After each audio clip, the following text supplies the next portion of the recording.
نحمده ونصلي ونسلم على رسوله الكريم اما بعد فاعوذ بالله من الشيطان الرجيم بسم الله الرحمن الرحيم يا ايها الذين آمنوا كتب عليكم الصيام كما كتب على الذين من قبلكم لعلكم تتقون آمنت بالله صدق الله العظيم وبلغنا رسوله النبي الأمين الكريم ونحن على ذلك لمن الشاهدين والشاكرين والحمد لله رب العالمين. My dear viewers and listeners, Assalamu alaikum wa rahmatullahi wa barakatuhu. Before I say anything regarding my topic, I would like to recite the Pak upon the Prophet Muhammad sallallahu alaihi wasallam. Let us recite Allahu Rabba Muhammadin sallallahu alaihi wasallam nahnu ibadu Muhammadin sallallahu alaihi wasallam. حضرات، ابھی جس آیت کریمہ کی فضیلت، جس آیت کریمہ کی تلاوت کا میں نے شرف حاصل کیا، اس میں اللہ تبارک و تعالیٰ نے روزے کی فضیلت کا ذکر فرمایا ہے. اللہ تبارک و تعالیٰ فرماتا ہے، اے ایمان والوں، اللہ نے تم پر روزے فرض کیے گئے جیسا کہ یہ روزے پچھلی امتوں پر فرض کیے گئے تھے.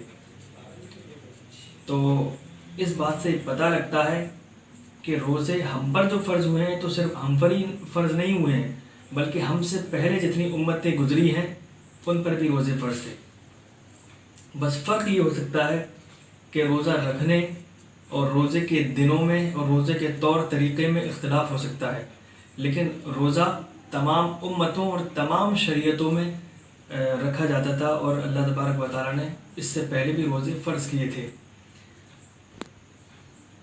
روزے کے بہت سے فضائل اور برکات ہیں، اور اس میں بے شمار حکمتیں ہیں. ایک حکمت تو یہ ہے کہ اللہ تبارک و تعالیٰ نے اس آیت کریمہ میں بیان فرمائی ہے، وہ کیا ہے؟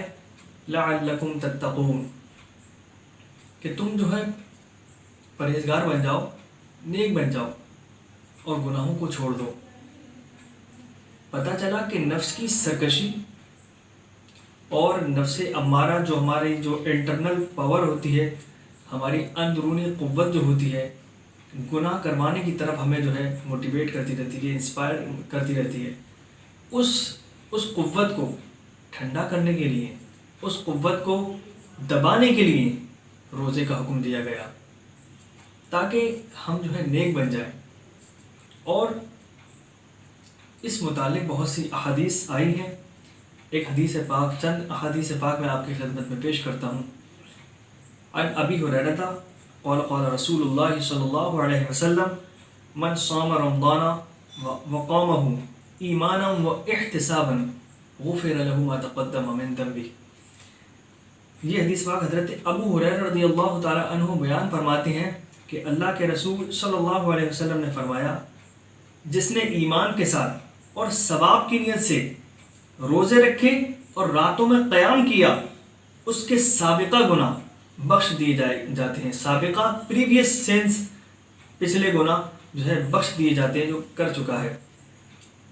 یہاں پر اب اگلی حدیث دیکھیں. عن ابی ہریرہ رضی اللہ عنہ قال قال رسول اللہ صلی اللہ علیہ وسلم کل عمل ابن آدم یضاعف الحسنۃ بعشر امثالها الى 700 ضعف ما شاء اللہ یقول اللہ الا الصوم فانه لی وانا اجزی به یدع شهوته وطعامه من اجلی وللصائم فرحتان الى آخر الحدیث. یہ حدیث بھی حضرت ابو ہریرہ رضی اللہ تعالی عنہ سے روایت ہے. وہ بیان فرماتے ہیں کہ اللہ کے رسول صلی اللہ علیہ وسلم نے فرمایا، ابن آدم یعنی آدم علیہ السلام کی اولاد کا ہر عمل جو ہے، تمام اعمال، تو ان کا جو ہے ایک نیکی کا جو ہے 10 گنا بڑھا دیا جاتا ہے، اور 10 گنا سے لے کر 700 گنا تک اس کو بڑھا دیا جاتا ہے. یعنی ایک نیکی کا اجر 10 گنا سے لے کر 700 گنا تک. اللہ تبارک و تعالیٰ کی رحمت آپ دیکھیں کتنی جوش پر ہوتی ہے، کہ ایک جب رحمت جوش پر آتی ہے تو 700 گنا تک ہمیں دے سکتا ہے اللہ تبارک و تعالیٰ، جتنا چاہے، جتنا اللہ تبارک و تعالیٰ کی مشیت میں ہے، اس کی رضامندی میں ہے. اللہ فرماتا ہے الا الصوم لی، مگر accept fast which is for me and I will reward for it. مگر روزے کا معاملہ ایسا نہیں ہے. روزے کا معاملہ it is different from the other عبادت. یہ ادر عبادتوں سے روزے کا معاملہ بالکل الگ ہے.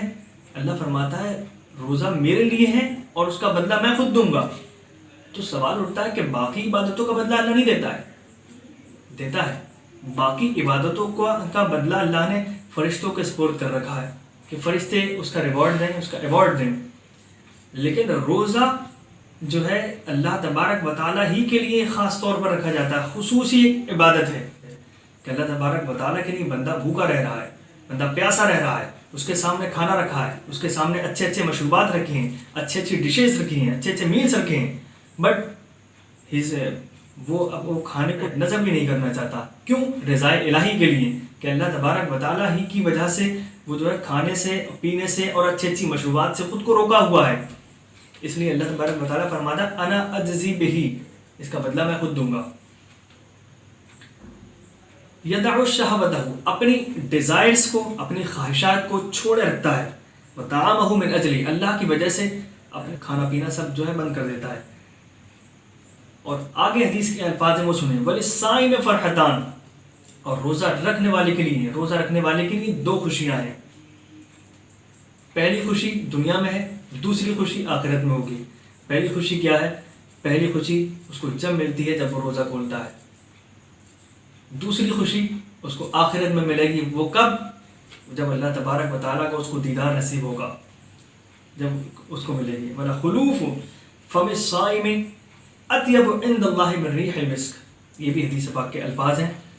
روزے دار کی منہ کی بو اللہ تبارک و تعالیٰ کے نزدیک مشک سے بھی زیادہ اہمیت رکھتی ہے، مشک سے بھی زیادہ اچھی ہے. ایسا کیوں؟ منہ کی جو ہے وہ تو ظاہری طور پر بدبو ہوتی ہے، اس کی اہمیت اتنی کیوں ہے؟ اس کی وجہ یہ ہے، یہ ہوا کیوں؟ یہ اللہ تبارک و تعالیٰ کے لیے وہ پیدا ہوئی ہے. اللہ تبارک و تعالیٰ کے لیے اس نے اپنے منہ کو سوکھا رکھا ہے. اللہ تبارک و تعالیٰ کے لیے اس نے اپنے منہ کو کھانے سے دور رکھا ہے. اس لیے اللہ تبارک و تعالیٰ کو اتنی پسند ہے.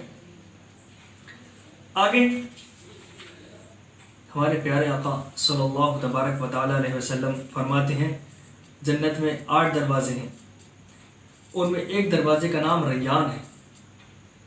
جنت میں 8 دروازے ہیں، ایک دروازے کا نام ریان ہے. اس سے وہی لوگ داخل ہوں گے جو دنیا میں روزہ رکھتے ہیں. دنیا میں جو روزے دار ہیں وہی لوگ اس سے داخل ہوں گے. ایک اور حدیث پاک میں ہے کہ اس کے بعد جب ریان سے روزہ دار داخل ہو جائیں گے تو ریان یعنی روزہ داروں کا جو خصوصی اسپیشل ڈور ہوگا وہ بند کر دیا جائے گا. اس کے بعد حضور صلی اللہ علیہ وسلم نے فرمایا روزہ سپر یعنی ڈھال ہے اور دوزخ سے بچنے کا مضبوط قلعہ ہے. سپر یعنی تلوار کا جب وار کیا جاتا ہے تو ڈھال اس کو روکتی ہے، اسی طریقے سے روزہ جو ہے ڈھال ہے. ڈھال کس چیز سے ہے؟ ڈھال دوزخ کے عذاب سے ہے. دوزخ کے عذاب سے محفوظ رہنے کے لیے روزہ سب سے بڑی عبادت ہے. حضرت ابو ہریرہ رضی اللہ تعالیٰ عنہ روایت کرتے ہیں کہ حضور علیہ الصلاۃ والسلام نے فرمایا کہ ہر چیز کے لیے کی زکوٰۃ ہوتی ہے، ہر چیز کی ایک زکوٰۃ ہے، اور بدن کی زکوٰۃ کیا ہے؟ اور بدن کی زکوٰۃ روزہ ہے.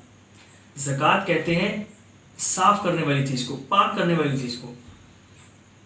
یہ جو زکوٰۃ دی جاتی ہے غریبوں کو، اس میں بھی جو ہے جو زکوٰۃ ادا کرنے والا بندہ ہے تو وہ اپنے مال کو پاک کرتا ہے زکوٰۃ دینے کے ذریعے. اسی طریقے سے اب جب حضور نے فرمایا کہ روزہ جو ہے بدن کی زکوٰۃ ہے تو روزہ رکھ کر ہم بدن کو پاک کرتے ہیں، اپنی روح کو پاک کرتے ہیں. کیسے؟ گناہوں سے، نفس امارہ سے ہم روح کو پاک کرتے ہیں.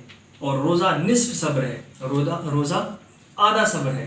اتنے سارے فضائل اللہ تبارک و تعالیٰ نے روزے کے لیے دیے ہیں. تبارک و تعالیٰ سے دعا ہے کہ اللہ تبارک و تعالیٰ ہمیں حق روزہ ادا کرنے کی توفیق عطا فرمائے.